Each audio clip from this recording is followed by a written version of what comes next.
back to school, but the pain persisted, and so did the doctors with the pain medications. So that was the start of my opiate addictions and my life struggles through that. And medical cannabis was the end of it. It really helped me stop everything, anything that urges or whatnot. And it's continued to help me. So we're already helping thousands of patients now getting off of their opiate meds through the cannabis program already, without any kind of side effects or negative interactions with opioids and cannabis.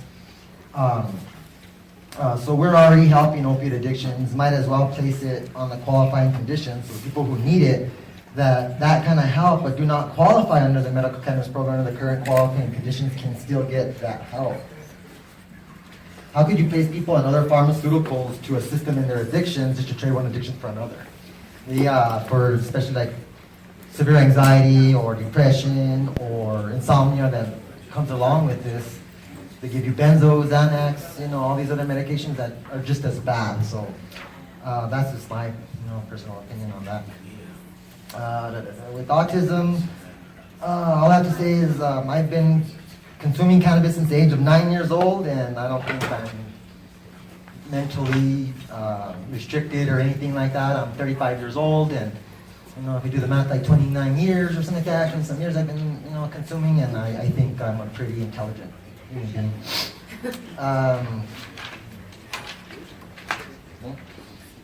The planned increase in, by product of the increase in patient count, we cannot allow the drought that occurred a couple of years back with the travesty, but clearly, and because of lack of knowledge and experience through the program and growing pains, but now that we know that it can happen, we should avoid it, and now in the future, it's not fair to the patients who rely on this medication, some in order to keep living and surviving, to not be able to have access to their life-saving medication. And it falls on the responsibility of the state to ensure uninterrupted access to the medications. In my personal opinion, planned increase along with more producers being licensed to ensure that patients never get turned down for their meds. Thank you, that's too much.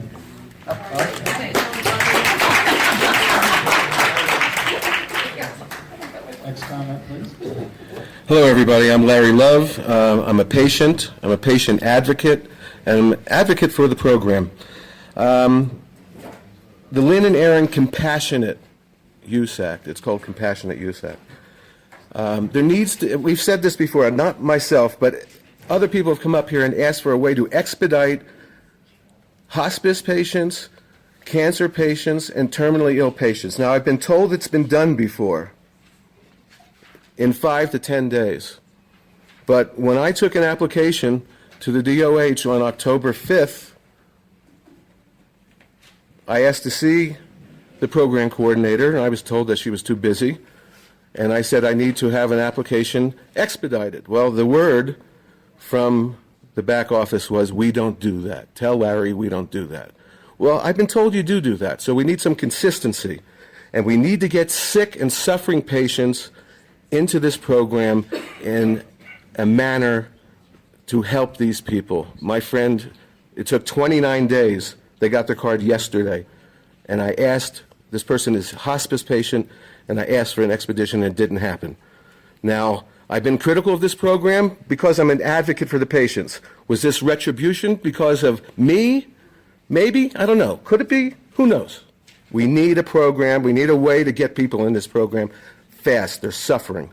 These are terminal people. Thank you.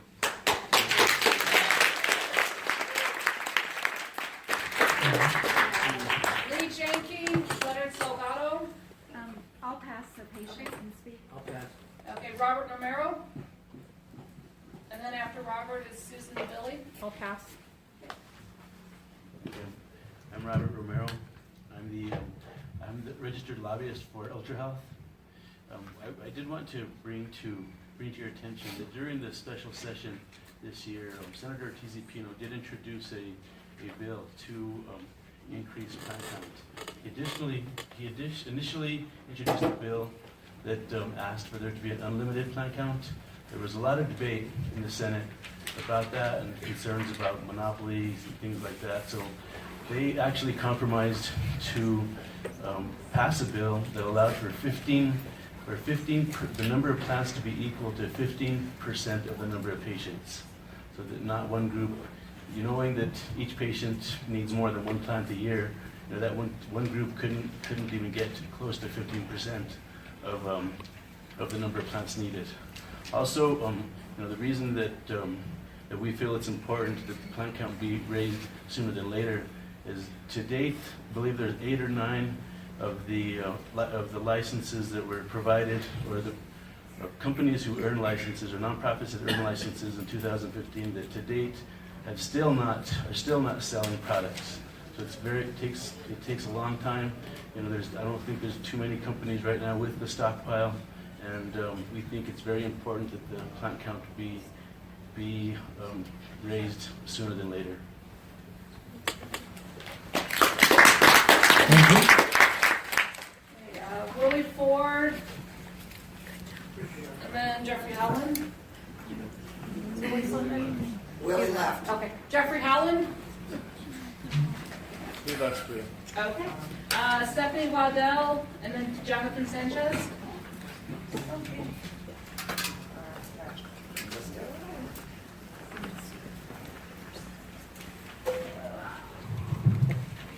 Hi, I'm Stephanie Waddell. I was quoted in some things that Mr. Salgado mentioned. I am actually a refugee from Tennessee.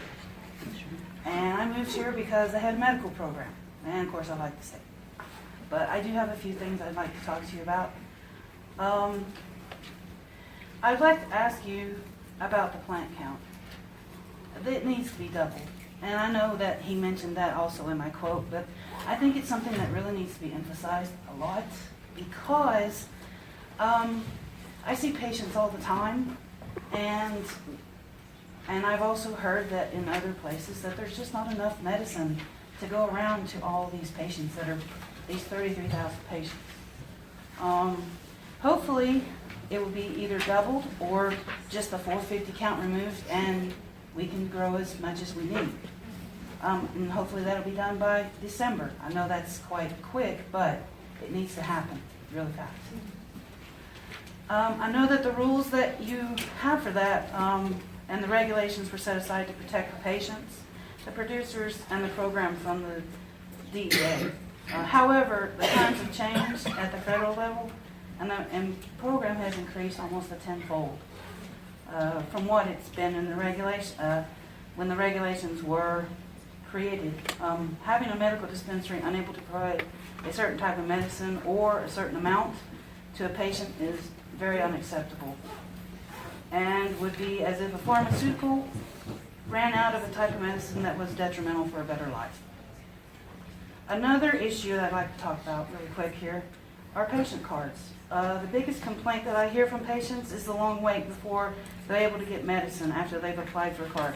Yes, I know you've said you've gone down to 24 or 25 days, but still that's a long time if you have extreme pain and you're waiting for those cards to come in.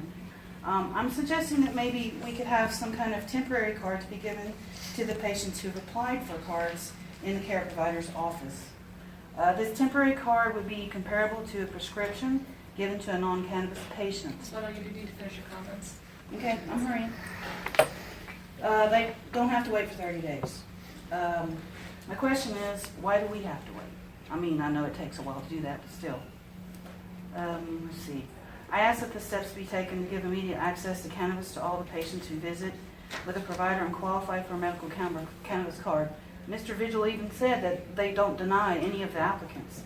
And I don't see why a temporary card would not be too difficult to be started now, especially since there's so many patients for this program. That's about all I have to say. Thank you very much for your time. Jonathan Sanchez. And then Nat Dean will be after Mr. Sanchez.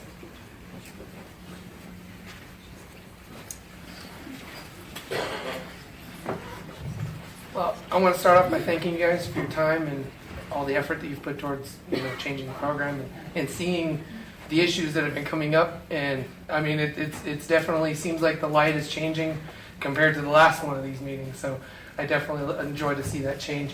What I want to bring up is I want to clarify something that we've been talking about with the plant count. Not once has it been mentioned that we are not including the fact that extracts are being made for very, very sick patients. And these extracts take a lot more plant material than you normally would think. I mean, it could be, you know, a 40% difference in some cases, like a huge difference. And for some medical professionals and some professionals in the industry, that is the medicine. So the fact that the flowers we can't even keep up with the flower demand is nothing compared to the fact that we cannot keep up with the demand for extracts, whether oral oils or other type of extracts that are necessary for certain ailments. And it's not even, we're focusing on flowers and we're focusing on things that aren't even considered medicine. We need to be focusing on the actual medicine and realizing that the plant count needs to be high enough for these people who are producing it, or at least open it up to where manufacturers can have their own plant count so they can be manufacturing oil for patients. I mean, that's basic.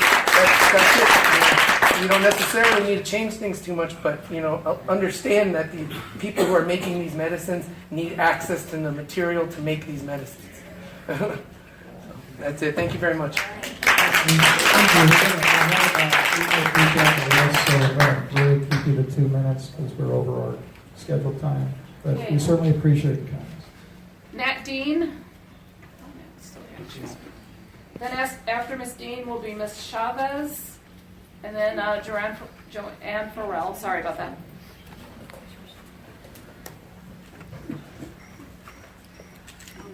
That's my alarm going off. Can you take the next person, because my alarm's going off on my Oh, phone? sure. Oh, no, it Ms. stopped. Chavez? Mrs. Chavez? Never mind, it stopped. It was Oh, someone else's okay. phone that had Never the mind. same phone. Tommy, come, lay down, lay down. He's worried that this flimsy podium will collapse. So we'll be worried together. My name is Nat Dean, Mr. Chair, members of the board. Can you hear me? Yes. Okay, I never know if the microphone's on. I've been a resident of Santa Fe for the last 23 years, and I'm 60 years old. I have multiple disabilities that I've been living with. This is my anniversary date of a traumatic brain injury from 33 years ago.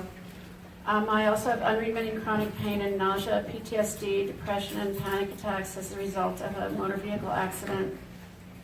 My goals are to live well with the disability and avoid the traps that traditional chemical pharmaceutical treatments can cause. I have in the past taken as many as 27 different chemical medications on a daily basis to cope with these challenges. Such a chemical assault causes severe consequences, including the development of secondary symptoms. One medication treats one symptom while another medication gets added to the mix to combat medication side effects. The snowball effect frequently happens to people with multiple severe and chronic illnesses. Narcotics are often prescribed and tolerance quickly builds while simply seeking relief from pain. The complexity of treatment is magnified beyond proportions that most people can comprehend. The innocent desire to simply live without pain causes the undesired consequence of addiction, which in turn creates a nightmare for patients, family, and friends. Both of these scenarios happen to me. The availability of medical cannabis has facilitated managing many aspects of my condition over the past 7 to 8 years. It has allowed me a much milder form of treatment for many symptoms. I've cut down my daily medication to approximately 6 and 2 additional ones as needed. Not only have my prescriptions decreased, but my number of doctor visits has gone down from almost 7 a week to 1 or 2. This has been enormously positive and has meant huge economic relief both to me and my insurance companies, including Medicare. More than anything else, I'm no longer addicted or reliant on narcotics because I have alternative tools at my disposal. I just would like to point out that last week at the Legislative Health and Human Services Committee meeting at the Roundhouse, we discussed, they discussed, quite a bit of material regarding the opiate addiction and overdose epidemic. Project ECHO was discussed, non-pharmaceutical approaches to pain management, how people are tracked when they're using opiates, alternative medicines, naturopathic care, chiropractic care. We looked at management of it. We looked at the economic burden of prescription opiate abuse and death, a coordinated regulatory and educational approach to the public health crisis of chronic pain and addiction, and also looked at heroin-assisted treatment, or HAT, as a means to treat individuals who are no longer responsive to other methods of treatment because their brain chemistry has been changed. So what I'd like to say is there's so much that we can look at through utilizing medical cannabis as a medicine to address a lot of these problems and to avoid going through the experience that I as an individual had in my effort to no longer be relying on narcotics. So I thank you for your time today and for your consideration of the request. Just one more thing I'd like, or two more things I'd like to say is the burden of renewing our cards every year when we have permanent conditions is extremely difficult. New Mexico is a model program for how strictly it's regulated, and it creates a criminalization of patients with the one-year renewals. And I myself don't want to go through having to even consider taking opiates and experience what I've experienced at my nurse practitioner's office. And my nurse practitioner and physician's office has a great deal of respect for me as a competent manager at this point of opiate medications when they're necessary. And it's really hard to go into their office, be given a cup, to have to use a cup to give a urine sample, and be reverse drug tested to make sure I'm taking my medications.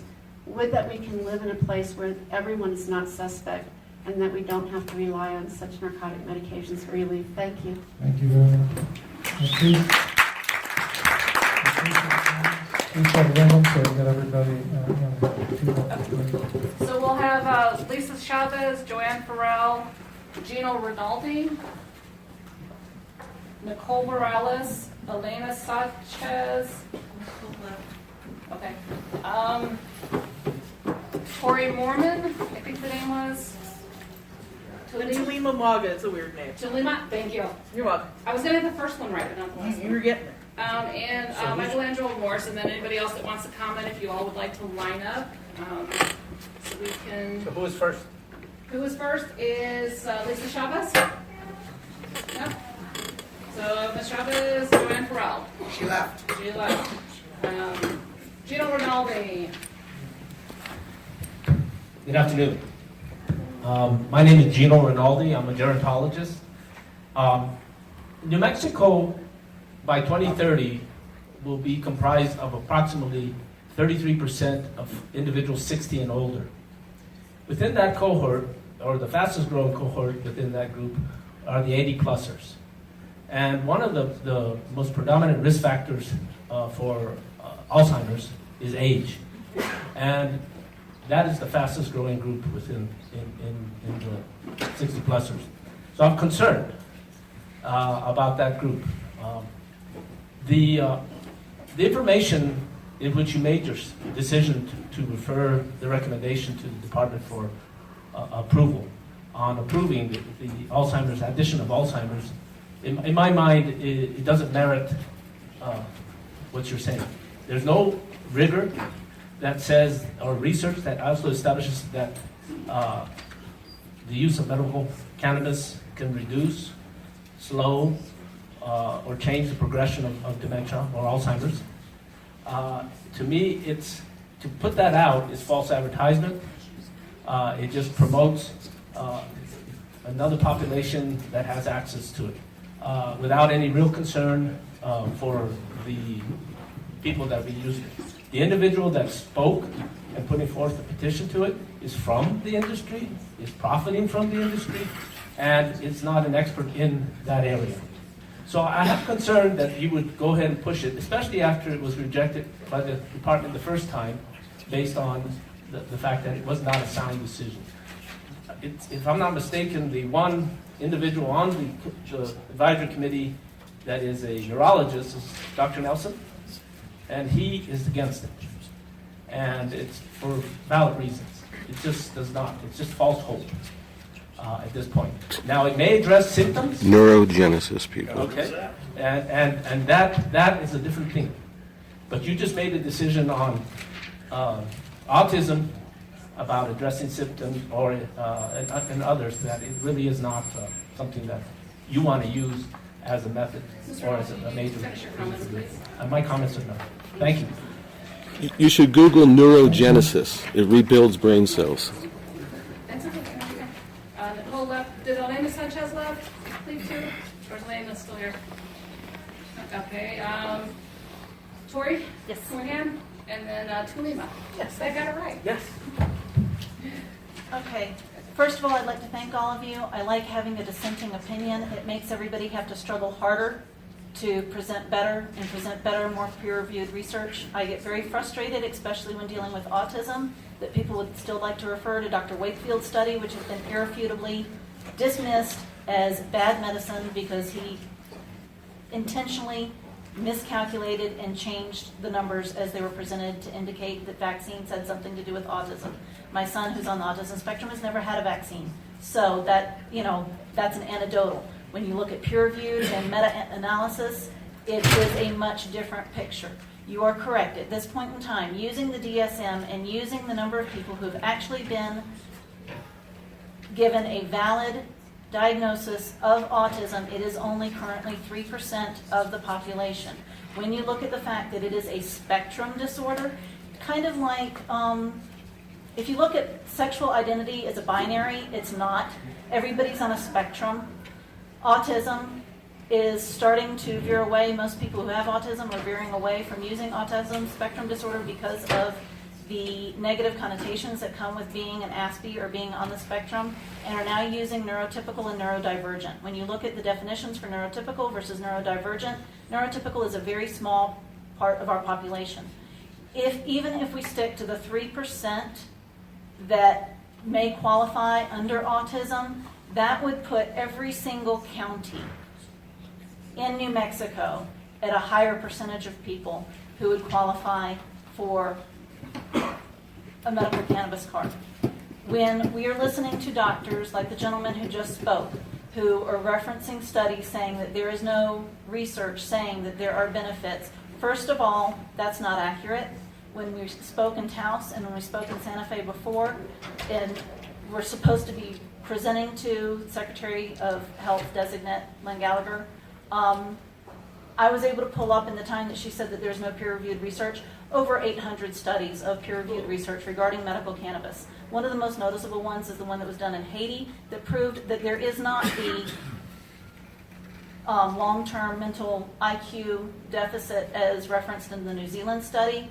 The Haiti study accounted for co-founding factors and also proved that smoking medical cannabis or using medical cannabis during pregnancy does not actually decrease birth weights. So we need to be very, very careful about what research we're looking at and how critical we're being about the peer-reviewed research that we're looking at what biases are there, because the gentleman who spoke before me obviously has a bias.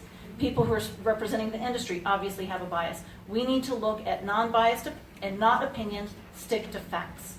So regarding that, I am hoping sincerely that we can do something that will uphold what we spoke about in Taos, looking at the Colorado model, to get more plants, because currently I've not been able to get the medication I actually needed for 4 months. I've been having to make do with lower tiered, less THCA medicine because it's not available. Excellent. Tulima and then Michael.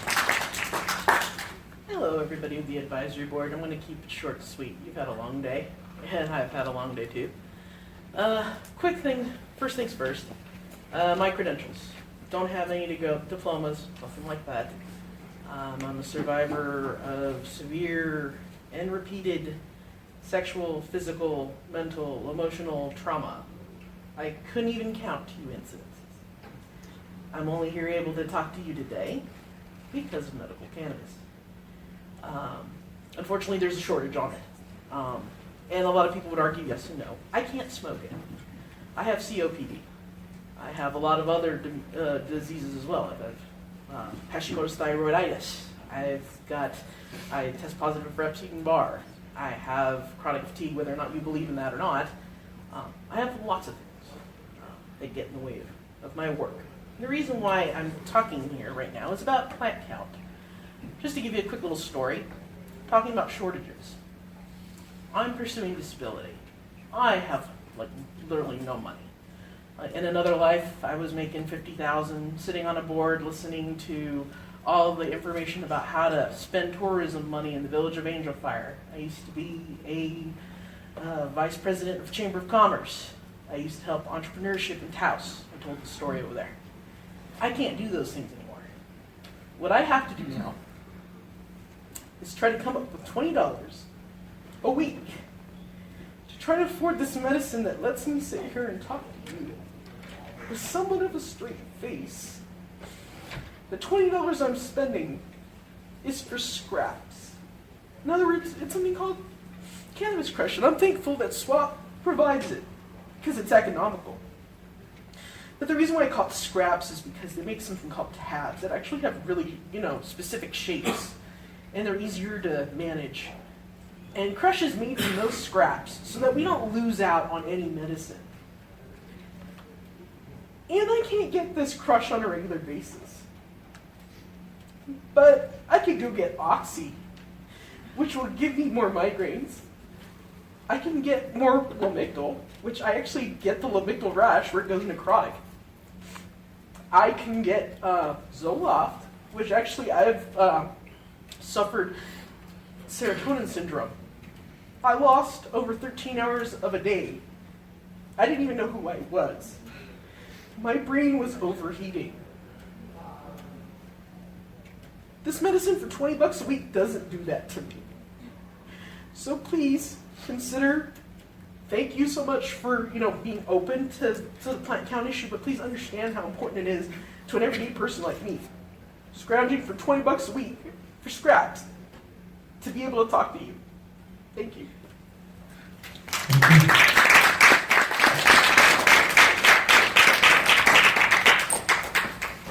Hello, my name is Garth Wilson and I don't work for anybody. I wanted to briefly tell you that I'd like you to consider using a less backward system for the plant count. Let's adopt and study our neighbor to the north's Colorado system. If I were a medical patient in Colorado, I would bring 6 new plants to the available pool. In other words, every time a new patient comes online in Colorado, extra plants are made available to the producers. This is not a backward system that we're suffering from now. Now, Mr. Goodman, at the last medical advisory meeting, informed all of you of this shortage. If you, instead of reacting and studying and talking about it, if it was just built into the system, that when a new patient comes in, extra plants get added, it would be really efficient and people like me wouldn't be suffering. I want to tell you that there is a shortage. 21 days ago, I ordered 10 grams of medicine. I called the dispensary, convenient to my home. I was informed that we have absolutely nothing. Call us back tomorrow afternoon after 4. So not only myself, but every other person that walked in the door or called, then that dispensary was turned away. The shortage is real. I'm a patient, and I'm telling you it's affecting me. That's all. Good job. We have one more that did not sign up to speak, is that correct? I put a no, and then you said it was Okay. I'll be real brief. I do appreciate it. Yes, dear board, my name is Carolina Kelly. Oh, I'm sorry. Okay, too short, my legs aren't working so well. Is that better? Okay, yes. Dear Chair and Board, my name is Karina Kelly. 25 years ago, unfortunately, I moved to New Mexico. I was living in Alaska, most beautiful place ever. I was here 3 months, was hit by a drunk driver in my heart. By the grace of God, my baby girl was 2 years old. This was 25 years ago. I sustained traumatic brain injury, traumatic brain injury, two collapsed lungs, facial reconstruction. Had to go to rehab to learn to walk and talk. At that time, going through several doctors, and as everybody has spoken, opioids. Try this, try that, and I'm very, very, very sensitive to medications. I have been through my life on a lot of natural medicinal medications. I'm not one to take pills. Being said, being on the medical cannabis program, as I have been over a year now, has been immensely not only helped me mind, body, and spirit. But it has also provided me with a more clear way of thinking, deal with life every day, whatever obstacles come our way. And by the graciousness of the medical cannabis program, I stand here with my hands open, asking y'all to please continue on with this program for the better and the sake of all that struggle each day with chronic pain, from Alzheimer's that we talked about to cancer and everything in between. God bless and thanks for your time.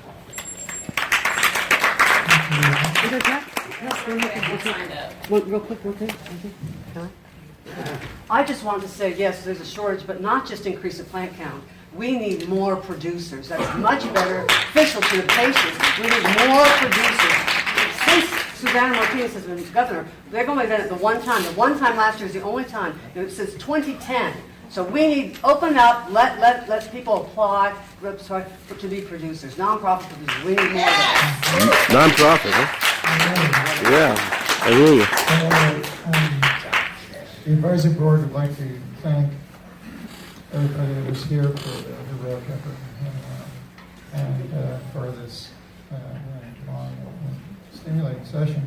I want to thank the petitioners for their comprehensive submissions and their presentation, and all the witnesses who participated today, and those who provided written and verbal comments.